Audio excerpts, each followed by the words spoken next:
प्रभु यीशु मसीह के महान नाम से इस सप्ताह के लिए मैं धन्यवाद देता हूं परमेश्वर का। कुछ समय हम लोगों का विलंब करें और आज के एक महत्वपूर्ण विषय की ओर हम अपने अध्ययन को और इस विषय को हम आगे बढ़ाएं। परमेश्वर की दया और परमेश्वर की भलाई की बातें हमारे साथ लगातार होने पाए। धन्यवाद हो प्रभु का। हालेलुया।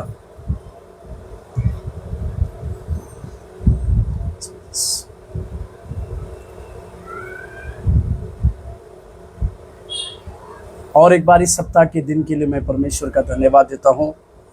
कल एक विशेष दिन है जो विश्व भर में पाम संडे के रूप में मनाया जाता है, यानी यीशु मसीह के उस यरूशलेम में प्रवेश करने की उस बातों को एक विश्व भर में पाम संडे के रूप में मनाते हैं। इस बातों को हम देखते, परंतु आज हम उस पाम संडे यानी खजूर का इतवार जो है, इसमें से क्या शिक्षा हमें मिलती है, उसकी 4 बहुमूल्य बातों को हम सीखने वाले हैं। परमेश्वर के नाम की 4 बहुमूल्य बातें, ये जो इस पाम संडे के इसके रूप में हम 4 बातों को हम देखने वाले हैं। इसमें पहली बात, इस सीजन को यानी इसे सीजन जो कहते हैं, इसको make it season of extravagant of praise, यानी इसे प्रशंसा का मौसम बनाओ। ये पाम संडे को हम एक प्रशंसा का मौसम बनाने की आवश्यकता है। मेरे साथ कुछ वचनों को पढ़िएगा। मत्ती रचित सुसमाचार 21 अध्याय के 28वें वचन को देखिए। मत्ती 21 का 8वां वचन, मत्ती 21:8। इसे हम एक प्रशंसा का मौसम बनाना है बोलकर हम एक पहला पॉइंट को यहाँ से हम देखते हैं। 21 का 8वें वचन को देखिएगा। तब बहुत से लोगों ने अपने कपड़े मार्ग में बिछाए और अन्य लोगों ने पेड़ों से डालियां काटकर मार्ग में बिछाई। लोगों के अंदर प्रभु यीशु मसीह इस यरूशलेम में प्रवेश करते समय जो उत्साह की बातें हैं, या जो आनंद की बातें हैं, या प्रशंसा की बातें हैं, वे उन्होंने प्रैक्टिकली वहां पर किया। उन्होंने क्या, बहुत से लोग अपने कपड़े मार्ग में बिछाए। वो यीशु मसीह की प्रशंसा करने वाली बातें थी, या यीशु मसीह के उस आगमन के लिए वे इतने प्रशंसा कर रहे थे। उन्होंने उसको एक प्रशंसा का मौसम बनाया था। परमेश्वर के नाम की महिमा और प्रशंसा हो। और उसका 10वां वाक्य 21 के 10 में देखिएगा। मत्ती 21:10। जब उसने यरूशलेम में प्रवेश किया तो सारे नगर में हलचल मच गई और लोग कहने लगे, यह कौन है। यहाँ पर जो हलचल मच गई बोलकर लिखा है, मतलब एक लोगों की एक प्रशंसा की बातें। लोगों ने यीशु मसीह का इस यरूशलेम में प्रवेश करने का, इस बात को, इस त्योहार के इस मौसम को एक प्रशंसा की, बहुत बड़ी प्रशंसा के रूप में मनाया। कई एक लोग प्रभु यीशु मसीह की इस प्रशंसा की बातों को कर रहे थे। इसी के लिए हमें भी जब इस पाम संडे को जब हम मना रहे हैं, या खजूर का इतवार को जब हम मना रहे हैं, तो हमें इस मौसम को इसको हम प्रशंसा का मौसम बनाने की आवश्यकता है। कि यरूशलेम में प्रभु यीशु मसीह प्रवेश होना, मतलब हमारे लिए एक बड़ी प्रशंसा की बातें आज भी होने की आवश्यकता है। और एक वचन देखते, लूका 19 का 37 को देखिए। लूका 19:37। लूका 19 अध्याय के 37वें वाक्य, वहां लिखा है, निकट आते हुए जब वह जैतून पहाड़ की ढलान पर पहुंचा तो चेलों की सारी मंडली उन सब सामर्थ के कामों के कारण जो उन्होंने देखे थे, आनंदित होकर बड़े शब्द से परमेश्वर की स्तुति करने लगी। यहाँ लिखा हुआ है बड़े शब्द से परमेश्वर की स्तुति करने वाले, यानी बड़े शब्द से परमेश्वर की प्रशंसा करने वाले वे बन गए।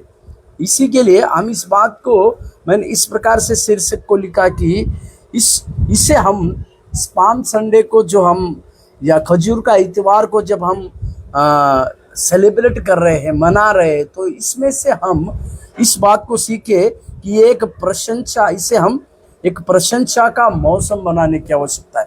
क्योंकि कई एक लोग प्रभु यीशु मसीह के उस यरूशलेम में प्रवेश करते समय एक प्रशंसा की बातों को कर रहे थे, जिस वचनों को हम देखें। और एक वचन देखिएगा, मत्ती का 21वें अध्याय 15 और 16 वाक्य। उसके पहले लूका 19 के 40 को पढ़ते हैं हम। लूका 19 का 40 में देखिए, 19 का 40 में लिखा है, उसने उत्तर दिया, मतलब प्रभु यीशु मसीह ने उत्तर दिया, मैं तुमसे कहता हूँ यदि ये चुप रहे तो पत्थर चिल्ला उठेंगे। मतलब प्रभु उनकी वो प्रशंसा की बातों, उनकी वो प्रशंसा के लिए उन्हें मना नहीं कर रहे हैं, उनको उस प्रशंसा को करने देते हुए हम देख रहे हैं।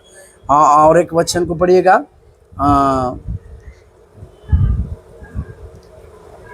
मत्ती का 21वें अध्याय 15 और 16 वचन को पढ़िए। मत्ती का 21वें अध्याय,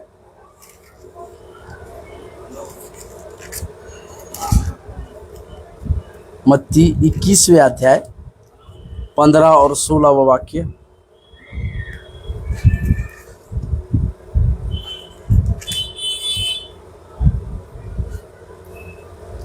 और परंतु 21 मत्ती रचित सुसमाचार उसके 21वें अध्याय 15 और 16, परंतु जब प्रधान याजकों और शास्त्रियों ने उन अद्भुत कामों को जो उसने किए और लड़कों को मंदिर में दाऊद के संतान को होसाना पुकारते हुए देखा, तो वे क्रोधित हुए और उससे कहने लगे, क्या तू सुनता है कि ये क्या कहते हैं?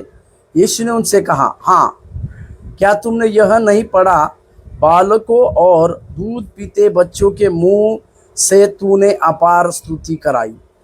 प्रभु यीशु मसीह यहाँ पर उनकी जो स्तुति गान की बातें हैं, या स्तुति प्रशंसा करने वाली जो बातें हैं, उसके ऊपर ज़्यादा भार देते हुए या ज़्यादा बातों को देते हुए वो इस प्रकार से कहने चाह रहे हैं कि वे परमेश्वर की उस स्तुति का, उस स्तुति या प्रशंसा का उस मौसम की बातों को वो यहाँ पर करने चाह रहे हैं। और एक वचन को हम पढ़ते हैं, यशायाह का 61वें अध्याय के 3 वचन को पढ़िएगा। यशायाह 61वें अध्याय का 3 वचन।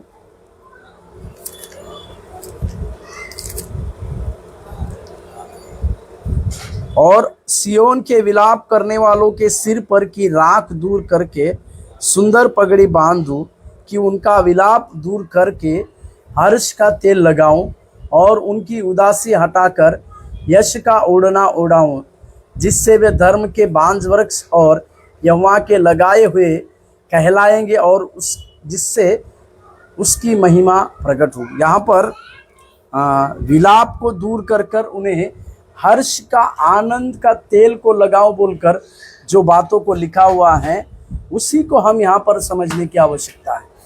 इस पाम संडे को जब हम देख रहे हैं, या पाम संडे को जब हम मनाने की कोशिश करते हैं, या इसको जब मनाने की बातों को, या उसको जब सेलिब्रेट करने की बातों को कहते हैं, तो इसे हम एक प्रशंसा का मौसम बनाने की बातों को हम सीखने की आवश्यकता है। ये पहला पॉइंट जब था जो पाम संडे के लिए, कि इसे प्रशंसा का एक मौसम को बनाए। दूसरा, make it a season of repentance and cleaning, मतलब इसे पश्चाताप और शुद्धिकरण का मौसम बनाए।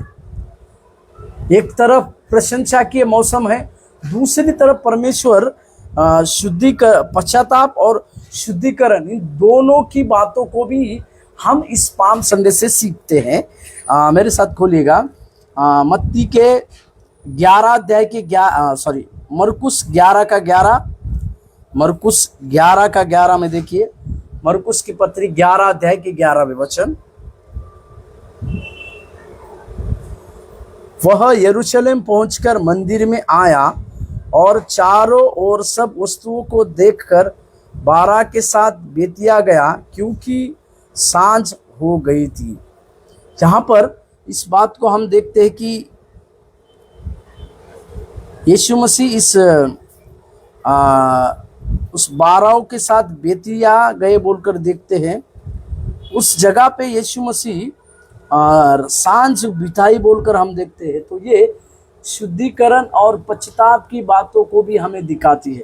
और एक वचन मत्ती का 21 का 12वें वचन को देखिए, मत्ती का 21 अध्याय के 12वें वचन।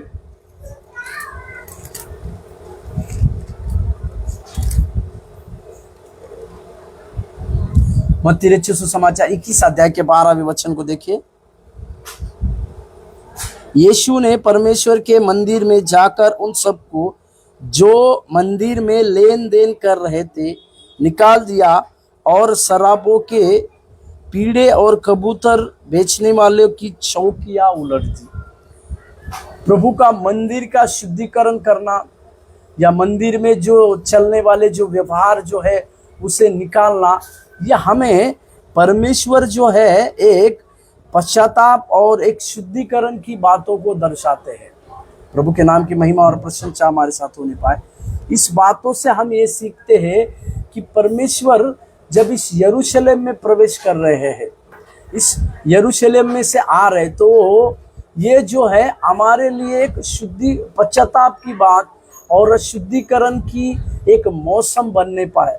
क्योंकि मंदिर में जिस प्रकार से लेन देन की व्यवहार की बातें हो रही थी, इस मंदिर में कई एक प्रकार के पैसों के गलत व्यवहार जो होते थे, इस बातों के चलते प्रभु परमेश्वर जो है उन्होंने उस मंदिर का ना केवल शुद्धिकरण किया, परंतु वहां पर होने वाले उस व्यवहार को उन्होंने निकाला। ये चीज हमें ये दर्शाती है कि हमें परमेश्वर पश्चाताप और शुद्धिकरण के उस मौसम में ले जाना चाहते। इसी के लिए इस पाम संडे को जब हम मनाते हैं तो हमारी दृष्टिकोण में एक बात होनी चाहिए कि हम भी परमेश्वर की उस पश्चाताप और शुद्धिकरण की मौसम को बनाए। और एक वचन को देखिएगा, मरकुस मत्ती का 21 का 13 में देखते हैं हम, 21 का 13 में देखिए। और उसने कहा, लिखा है, मेरा घर प्रार्थना का घर कहलाएगा, परंतु तुम उसे डाकुओं की खोज बनाते हो। मतलब अपने मंदिर के प्रति परमेश्वर की एक मनसा की बातों को हम देखते हैं।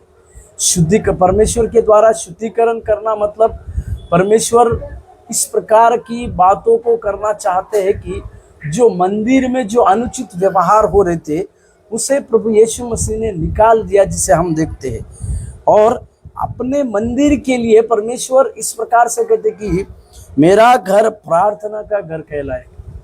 प्यारो, आज भी हमें एक पश्चाताप के साथ, एक शुद्धिकरण के साथ परमेश्वर के सम्मुख आने की आवश्यकता है कि जब हमारा ये शरीर रूपी मंदिर को हम एक पश्चाताप और शुद्धिकरण के साथ परमेश्वर की उपस्थिति में आएंगे, तो परमेश्वर हमारे जीवन में और बड़े से बड़े कार्य करने की ताकत को रखते हैं, जिसको हम और आप समझने की जरूरी है और उस बात को जानने की आवश्यकता है। मरकुस की पत्री, मरकुस और एक वचन को देखिएगा, मरकुस उसके 11वें अध्याय, मरकुस उसके 11वें अध्याय को देखिए, उसके 15 और 16वें वाक्य। मरकुस 11वें अध्याय 15 और 16वां वाक्य। फिर वे यरूशलेम में आए और वह मंदिर में गया और वहां जो लेन देन कर रहे थे उन्हें बाहर निकालने लगा और शराबों के पीढ़े और कबूतर बेचने वालों की चौकियां उलट दी और मंदिर में से किसी को बर्तन लेकर आने जाने न दिया। यहाँ पर परमेश्वर अपने इस मंदिर का शुद्धिकरण करने की बातों को भी हम देखते हैं। जैसे जैसे ही प्रभु यीशु मसीह उस यरूशलेम में पहुँचे, यरूशलेम में पहुँचने के बाद उन्होंने दूसरा काम ये किया कि उस मंदिर को शुद्धिकरण किया। उस मंदिर के लोगों का जो व्यवहार था, अनुचित व्यवहार था, उस अनुचित व्यवहार की बातों को उन्होंने कैंसिल किया। यानी ये चीज़ हमें क्या दर्शाती है, यीशु मसीह अभी यरूशलेम में प्रवेश किए, उन्होंने तुरंत दूसरी बार हम देखते हैं दूसरी जगह में कि उन्होंने मंदिर का शुद्धिकरण किया। और मंदिर का शुद्धिकरण मतलब एक पश्चाताप और एक पश्चाताप की बातों को करना। आज जब यीशु मसीह हमारे इस हृदय की यरूशलेम में प्रवेश कर दिए है, तो इस बात को हम और आप समझने की आवश्यकता है कि इसे पवित्रता के लिए, शुद्धता के लिए और पश्चाताप करते हुए हम प्रभु के पास आने की आवश्यकता है। और इस बातों को हम और आप सही से जानने की ज़रूरी है, ताकि परमेश्वर हमारे जीवनों में बड़े कार्य करने पाए, परमेश्वर की दया हमारे साथ लगातार होने पाए। इस बातों को भी हम जानने की ज़रूरी है और समझने की आवश्यकता। और एक वचन को देखिएगा, पहले कुरिन्थियों की पत्री उसके 6 अध्याय के 19वें वाक्य को देखिएगा। पहले कुरिन्थियों की पत्री 6 का 19 में पौलुस ने इस बात को लिखा, उसी को 19 में, क्या तुम नहीं जानते कि तुम्हारी देह पवित्र आत्मा का मंदिर है जो तुम में बसा हुआ है और तुम्हें परमेश्वर की ओर से मिला हुआ है और तुम अपने नहीं हो। प्रेरित पौलुस भी उसी बातों का संदर्भ लेकर कि हम हमारा शरीर एक पवित्र, हमारा शरीर जो है यानी हमारी देह जो है एक पवित्र आत्मा का मंदिर है, इस प्रकार से कहता है। मतलब जब हम इस पाम संडे को जब मनाने की बातों को कर रहे हैं, तो हमारे जीवन में, हमारे शरीर के अंदर से, हमारी देह में जो पवित्र आत्मा का मंदिर है और उसमें परमेश्वर की आत्मा बसी हुई है, उसे एक पश्चाताप के साथ और एक शुद्धिकरण के साथ हम परमेश्वर के सम्मुख में आकर परमेश्वर की बातों को, परमेश्वर के उस उपस्थिति का अनुभव करने की जरूरी है। और एक वचन पहला यूहन्ना का 1:9 में लिखा हुआ है। पहले यूहन्ना का 1:9 में इस प्रकार से लिखा हुआ है, यदि हम अपने पापों को मान ले तो वह हमारे पापों को क्षमा करने और हमें सब अधर्म से शुद्ध करने में विश्वास योग्य और धर्मी है। यहाँ पर भी यूहन्ना इसी बातों को कहते कि हम यदि हमारे पापों को मानेंगे तो वो हमें अधर्म से और हमारे पापों से शुद्ध करने में धर्मी परमेश्वर है। इसी के लिए इस पाम संडे को जब हम सेलिब्रेट कर रहे हैं, तो हमारे अंदर इस मौसम को, इसे हम पश्चाताप और शुद्धिकरण का मौसम बनाने की आवश्यकता है। लगातार हम पश्चाताप की बातों को परमेश्वर में करने की आवश्यकता है। हर चीज़ के लिए हमें एक पश्चाताप के हृदय के साथ परमेश्वर में आए और अपने मन को, अपने देह को एक शुद्धिकरण करने के लिए बार बार परमेश्वर के हाथों में सौंपने की आवश्यकता है। क्योंकि व्यवस्था, लेवी व्यवस्था में और पहला पत्रस 1:16 में इसी प्रकार से लिखा हुआ है कि पवित्र बनो क्योंकि वो पवित्र परमेश्वर है। इसी के लिए इस परमेश्वर ने हमें पवित्रताई के लिए बुलाया है। इस परमेश्वर ने हमें शुद्धता के लिए, शुद्धिकरण के लिए बुलाया है। इस बातों को आज हमें समझने की आवश्यकता है। तीसरी बात जो है, तीसरा बात, make it a season to recognise his timing. मतलब इसे उसके समय को पहचानने का मौसम बनाए। इसे उस परमेश्वर के समय को इसे उसके समय को पहचानने का मौसम बनाए। मतलब परमेश्वर का एक समय था, यानी परमेश्वर के एक आने का समय था। मलाकी से मत्ती के किताब में 400 साल तक प्रभु किसी से बातचीत नहीं किया, परंतु जब मत्ती का किताब आता है तो परमेश्वर 400 साल के बाद अपने एकलौते पुत्र प्रभु यीशु मसीह को इस धरती पर भेजता है। और उसी के द्वारा एक सारे मानव जाति के छुड़ाने की योजना को बनाया जाता है। जो योजना परमेश्वर ने उत्पत्ति के 3 अध्याय के 15वें वचन में लिखी थी, उस योजना को परमेश्वर अभी अपने बेटे के द्वारा पूरी करता है। यहाँ तक कि गलतियों की पत्री में इस प्रकार से भी लिखा हुआ है, जब उचित समय आया तो परमेश्वर ने अपने इकलौते पुत्र को भेजा। इसी के लिए इस पाम संडे की जो बातों को जब हम सीख रहे हैं, इससे उसके समय को पहचानने का मौसम को बनाए, उसको पहचानने का एक मौसम बनने पाए, ये हम उस परमेश्वर के उस आने का एक मौसम बनने पाए। एक वचन को पढ़ेंगे, जकरिया का पत्री उसके 9वें अध्याय के 9वें वचन को। जकरिया का पत्री उसके 9वें अध्याय के 9वें वचन को देखिएगा। यहाँ पर लिखा हुआ है, जकरिया नबी उसके 9वें अध्याय के 9वें वचन में, वहां पर एक भविष्यवाणी की बातों को हम देखते हैं। वहां पर यीशु मसीह के उस आने के बारे में जो भविष्यवाणी की गई है, उसी को हम देखने की आवश्यकता है। मेरे ख्याल बोलिएगा,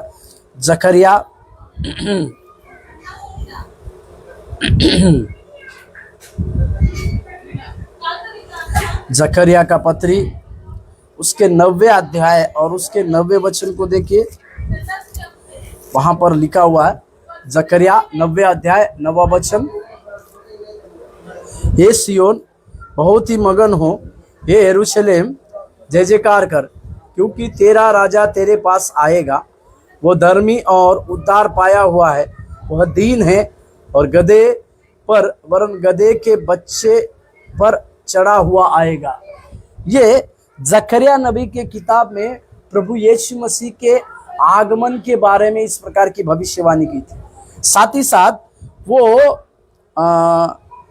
यरूशलेम एक सियोन में से आएगा, क्योंकि वो सियोन में से जय जयकार की बातों को करेगा बोलकर लिखा हुआ है।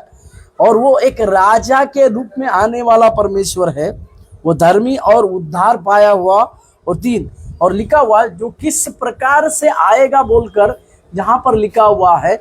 इसी बातों को मत्ती के सुसमाचार में और बाकी समाचारों में, सुसमाचारों की किताब में हम देखते हैं। पर उसके लिए हम लूका 19 के 35 को देखिएगा। लूका 19 अध्याय के 35वें वचन, लूका 19 अध्याय के 35वें वचन को देखिए। वे उसको यीशु के पास ले आए और अपने कपड़े उस बच्चे पर डालकर यीशु को उस पर बैठा दिया। जैसे जकरिया के किताब में वो एक गधे के बच्चे पर बैठकर आ रहा है, उसी का इस सारे सुसमाचारों की किताब में इस प्रकार से लिखा हुआ है यहाँ पर। और मत्ती के 21वें अध्याय में भी अगर हम देखते हैं तो वहां पर उस बातों को लिखा, मत्ती का 21वें अध्याय में देखिएगा, वहां पर भी इसी बातों को लिखा हुआ है कि वो प्रभु यीशु मसीह किस प्रकार से उस गधे के बच्चे पर बैठकर आ रहे। 21वें अध्याय, मत्ती के 21वें अध्याय, वहां पर लिखा हुआ है 5वें वचन को देखिएगा। मत्ती का 21 का 5, सियोन की बेटी से कहो, देख तेरा राजा तेरे पास आता है, वह नम्र है और गधे पर बैठा है, वरन लद्दू के बच्चे पर। ये वही भविष्यवाणी की बातें हैं जो जकरिया के किताब में परमेश्वर के लिए लिखी गई थी। और आगे की कुछ बातों को, और पहला राजा उसके 1 का 33 को देखते हैं हम। पहला राजा उसके 1 अध्याय के 33वें वाक्य, पहले राजा का पत्री उसके 1 अध्याय के 33वें वाक्य को देखिएगा। पहला राजा 1 अध्याय के 33वें, वहां पर एक वचन की बातों को देखकर हम उसकी कुछ गहराई देखें। 1 का 33,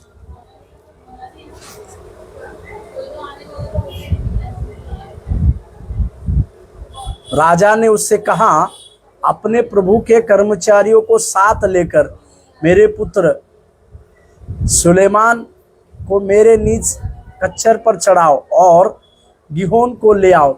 यहाँ पर राजा दाऊद भी अपने गधे पर बैठने के लिए किस प्रकार से कहता है, इसके विषय में हम देखते हैं। और एक वचन को हम देखेंगे, जो दूसरा 9 के 13 में देखिएगा, दूसरा राजा 9 अध्याय, वहां पर 13वें वचन में, तब उन्होंने झट अपना वस्त्र उतार। यहाँ पर इस बातों को हम देख रहे हैं कि पुराने नियमों में भी किस प्रकार से इस लिखी हुई बातें जो है, पुराने नियम में जो लिखी हुई बातें हैं, प्रभु यीशु मसीह के उस यरूशलेम में प्रवेश करते समय किस प्रकार की बातों को हमें याद दिलाती है। ये वही बातें हैं, उसके समय को पहचानने की एक मौसम को वो याद दिलाते हैं। ये समय वो समय प्रभु का समय था, उनके सेवा कार्य का समय था। ये बातें हमें उसके उस समय को याद दिलाती है। यहाँ तक कि यूहन्ना का पत्री को अगर हम देखते हैं, यूहन्ना 12 अध्याय के 13वें वचन में, नए नियम में यूहन्ना 12 अध्याय के 13वें वचन को अगर हम पढ़ते हैं तो यूहन्ना 12 अध्याय, इसीलिए उन्होंने खजूर की डालियां ली और उससे भेंट करने को निकले और पुकारने लगे, होशाना, धन्य इज़राइल का राजा जो प्रभु के नाम से आता है। हालेलुया। जहां पर लिखा हुआ जो प्रभु के नाम से आता है, मतलब वो परमेश्वर के वो समय को पहचानने की बातों को याद कर रहे हैं। क्योंकि पुराने नियमों में जो बातें लिखी गई थी, अभी यीशु मसीह में वो बातें पूरी हो रही है। इसी के लिए वो होशाना, परमेश्वर के नाम से आने वाला धन्य कहो कह के इस प्रकार की बातों को कह रहे हैं। मेरे प्यारो, आज हमारे भी जीवन में इसी बातों को होने की, इसी बातों को समझने की हमें जरूरी है कि हम भी परमेश्वर के उस बातों को पहचानने पाए, परमेश्वर की उस समय को हमारे जीवन में लगातार जानने की जरूरी आज हमें इस प्रकार से होने पाए। प्रभु के नाम की महिमा और प्रशंसा होने पाए। हम उसके समय को पहचानने के लिए, हम उसके वो समय को पहचानने वाले बनने की आवश्यकता है। और एक वचन को पढ़िएगा, लूका 19 अध्याय, ये मत उसके पहले मत्ती 21 के 8 को देखिए। मत्ती 21 के 8 को, मत्ती 21 के 8 को देखिएगा। मत्ती रचित सुसमाचार उसके 21वें अध्याय और उसके 8वें वचन को देखिएगा। मत्ती रचित सुसमाचार 21 अध्याय उसके 8वें वचन। तब बहुत से लोगों ने अपने कपड़े मार्ग में बिछाए और अन्य लोगों ने पेड़ों से डालियां काटकर मार्ग में बिछाई। और लूका 19 अध्याय, लूका 19 अध्याय 41 से 44 के वचन को देखें। लूका 19 अध्याय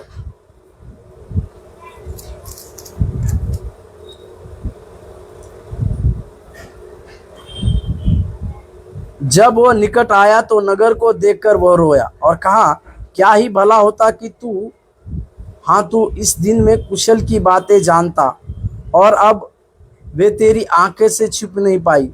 क्योंकि वे दिन, यहाँ पर इस बातों को हम समझने की जरूरी है कि परमेश्वर जो है हमें परमेश्वर के उस समय को पहचानने का मौसम को यहाँ पर बनाने की जरूरी है। हमें भी इस समय को पहचानने का ये मौसम बनाने की जरूरी है, जिसको हम जानने की आवश्यकता है।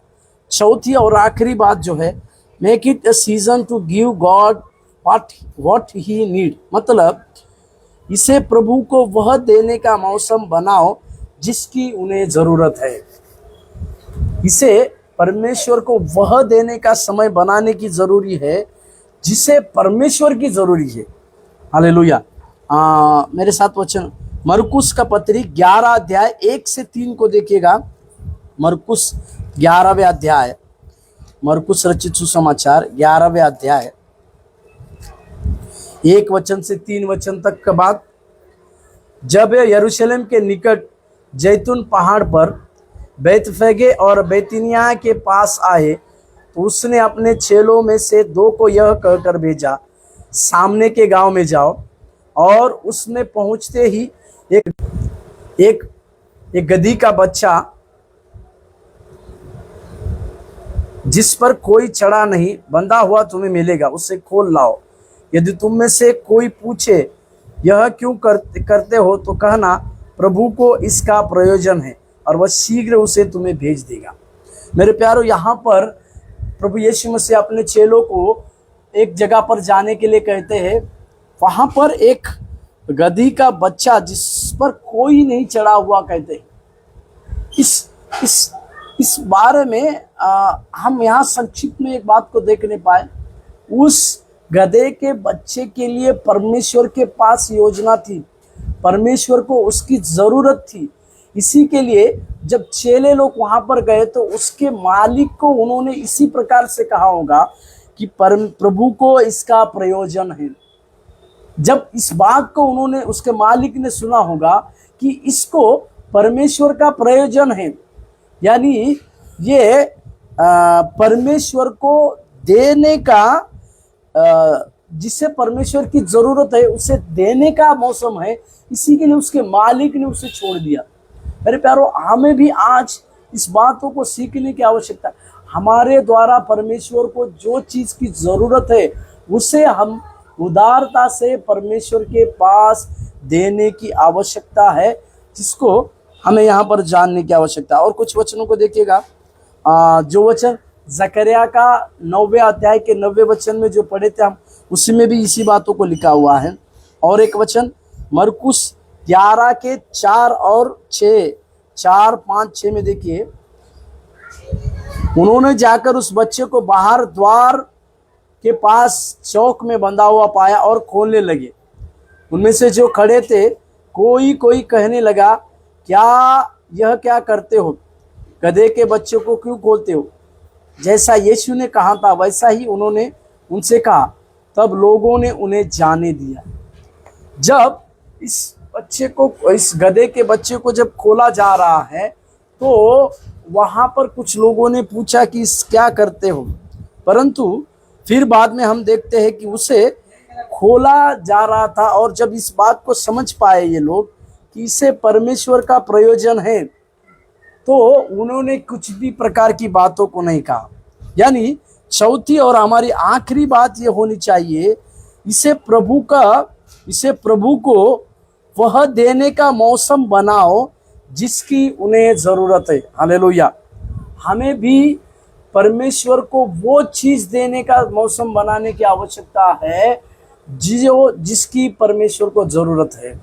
मेरे प्यारो, इस बात को हम थोड़ा सा समझने की आवश्यकता है। परमेश्वर को क्या चीज की जरूरत है? परमेश्वर को आपकी और मेरी जरूरत है उसकी खेती में काम करने के लिए, कई एक लोगों को उद्धार में लाने के लिए आपकी और मुझकी मेरी परमेश्वर को जरूरत है।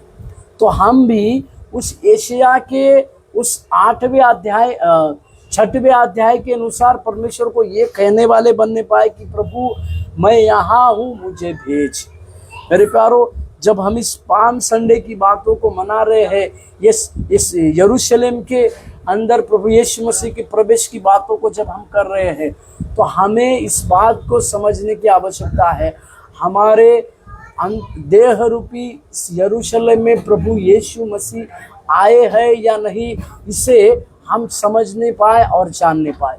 यदि आज जिस दुनिया में कई एक लोग ऐसे हैं जिनके अंदर, जिनके मनों में, जिनके देह में प्रभु यीशु मसीह आए नहीं है, तो उन तक हमें पहुंचना है, ऐसे लोगों तक हमें पहुंचना है और उन्हें परमेश्वर के एक सच्चे प्रेम की बातें, परमेश्वर के अद्भुत अनुग्रह की बातों को उनको सिखाना है और उनको परमेश्वर के उस जय घोष की बातों में, जय जयकार करने वाली उस बातों में उन्हें भी सम्मिलित करने की आवश्यकता है। इन 4 बातों को जो हमने सीखा, इसे एक प्रशंसा का मौसम बनाने की आवश्यकता है।